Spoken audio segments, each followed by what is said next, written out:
Les libérateurs. Après la mort de Josué, les Israélites ont désobéi à Dieu.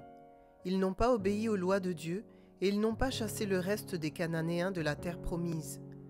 Les Israélites ont commencé à adorer les dieux cananéens au lieu de Yahweh, le vrai Dieu.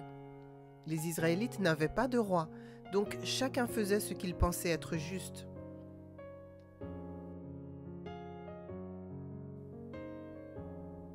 Par leur désobéissance à Dieu, les Israélites ont commencé un mode de comportement qui s'est répété plusieurs fois. Le modèle était le suivant.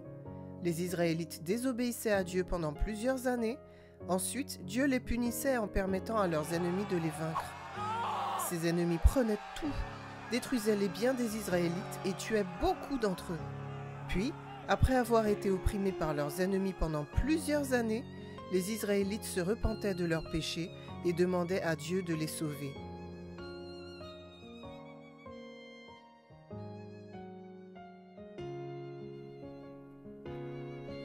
Lorsque les Israélites se repentaient, Dieu leur envoyait un libérateur pour les sauver de leurs ennemis et ramener la paix dans le pays.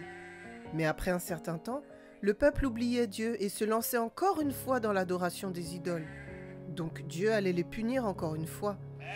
Une des fois que cela s'est passé, Dieu a permis aux Madianites, un peuple ennemi voisin, de battre les Israélites.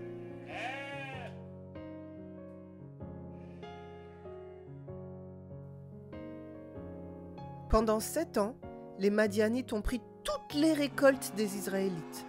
Ceux-ci étaient si effrayés qu'ils se sont cachés dans les cavernes pour échapper aux Madianites. Finalement, ils ont crié à Dieu de les sauver.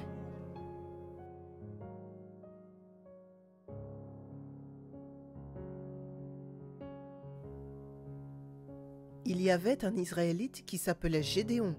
Un jour, il battait du grain dans un endroit où il se cachait afin que les Madianites ne voient pas son grain. L'ange de Yahweh est venu et a dit à Gédéon : « Dieu est avec toi, puissant guerrier. Va sauver Israël des Madianites. »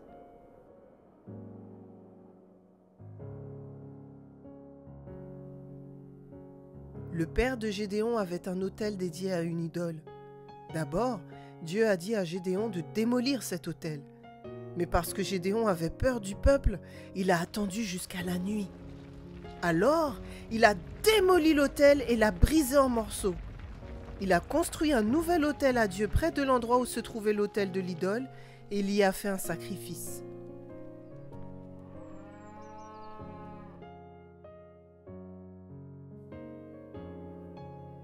Le lendemain matin, les gens ont vu que quelqu'un avait démoli l'autel et ils étaient très en colère. Ils sont allés à la maison de Gédéon pour le tuer. Mais le père de Gédéon leur a dit : « Pourquoi essayez-vous d'aider votre Dieu ? S'il est un Dieu, qu'il se protège lui-même. » Parce qu'il a dit cela, les gens n'ont pas tué Gédéon.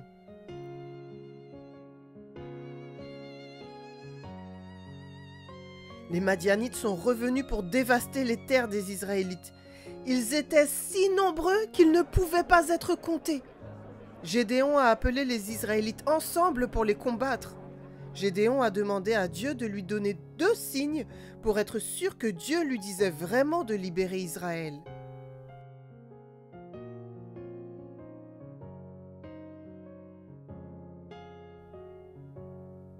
Pour le premier signe, Gédéon a posé une peau de mouton sur le sol et a demandé à Dieu de laisser tomber la rosée du matin seulement sur la peau de mouton et pas sur le sol.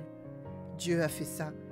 La nuit suivante, il a demandé que le sol soit mouillé, mais que la peau de mouton soit sèche. Dieu a fait ça aussi. À cause de ces 2 signes, Gédéon a été convaincu que Dieu voulait vraiment se servir de lui pour libérer Israël des Madianites.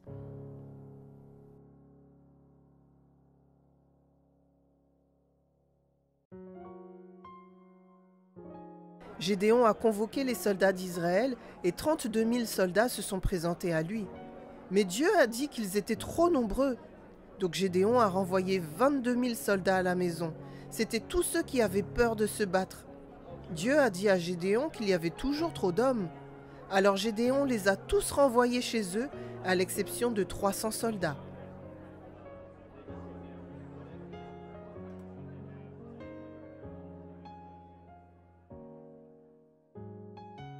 La même nuit, Dieu dit à Gédéon, « Descends au camp des Madianites et écoute-les parler. Et quand tu entendras ce qu'ils disent, tu n'auras plus peur de les attaquer. » Alors, cette nuit-là, Gédéon est descendu au camp et a entendu un soldat madianite raconter à un camarade quelque chose qu'il avait rêvé. Le camarade du soldat a dit, « Ce rêve signifie que l'armée de Gédéon va nous battre, nous l'armée madianite. » Quand Gédéon a entendu cela, il a adoré Dieu.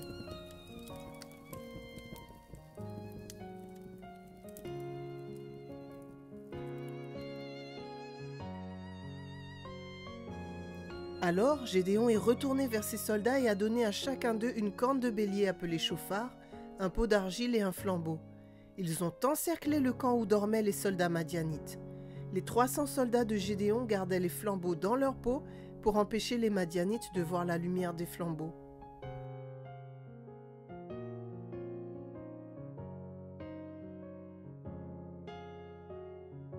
Tous les soldats de Gédéon ont cassé leur peau en même temps, révélant soudainement le feu des flambeaux.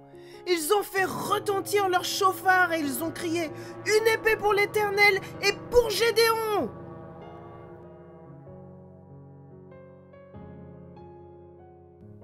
Dieu a confondu les Madianites de sorte qu'ils ont attaqué leurs propres soldats et se sont entretués. Immédiatement, Gédéon a envoyé des messagers pour faire venir beaucoup d'Israélites de chez eux pour poursuivre les Madianites.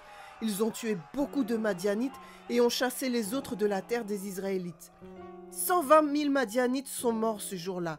C'est ainsi que Dieu a sauvé Israël.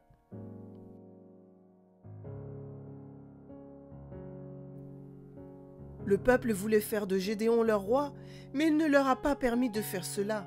Cependant, il leur a demandé quelques-uns des anneaux d'or que chacun avait pris des Madianites. Les gens ont donné à Gédéon une grande quantité d'or.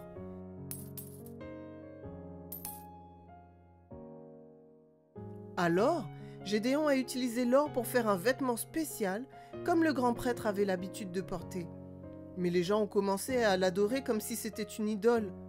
Alors Dieu a puni Israël encore, car ils adoraient des idoles. Dieu a permis à leurs ennemis de les vaincre.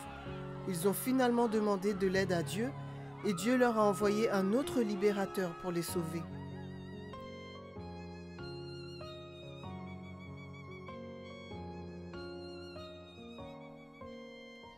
La même chose s'est répétée à maintes reprises.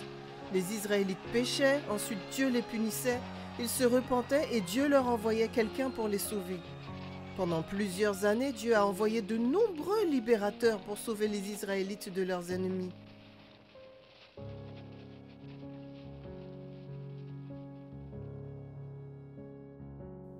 Finalement, le peuple a demandé à Dieu de leur donner un roi comme tous les autres pays. Ils voulaient un roi qui était grand et fort et qui pouvait les mener au combat.